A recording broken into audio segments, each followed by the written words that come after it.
Cinema ticket விலையை கட்டுப்படுத்த கர்நாடக அரசு புதிய வரைவு விதிகளை வெளியிட்டுள்ளது. நகர்ப்புறங்களில் வசிக்கும் மக்களுக்கு திரைப்படங்கள் மிகப்பெரிய பொழுதுபோக்கு. பெங்களூரு போன்ற ஒரு நகரத்தில் சராசரியாக 4 பேர் கொண்ட ஒரு குடும்பம் ஒரு மாலுக்கு சென்று படம் பார்க்க வேண்டுமென்றால் குறைந்தது ரூபாய் 2000 செலவிட வேண்டும். அதேபோல் அதிக தேவை இருக்கும் வார இறுதி நாட்களிலும் டிக்கெட் விலை அதிகமாக இருக்கும். சினிமா டிக்கெட்டுகளுக்கு மட்டுமல்ல, பாப்கார்ன் மற்றும் பிற சிற்றுண்டிகளுக்கும் இந்த பொழுதுபோக்குக்காக நாம் அதிகமாக செலவிட வேண்டிய சூழ்நிலையில் இருக்கிறோம். இந்த சூழ்நிலையில் கர்நாடகா மாநில அரசு மிக முக்கியமான ஒரு விஷயத்தை செயல்படுத்தியுள்ளது.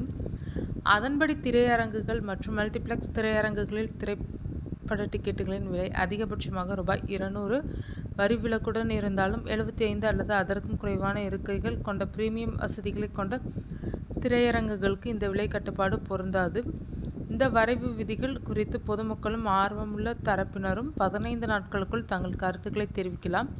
இந்த புதிய விதி பொதுமக்கள் திரைப்படங்களை பார்ப்பதை எளிதாக்கும் என்று எதிர்பார்க்கப்படுகிறது.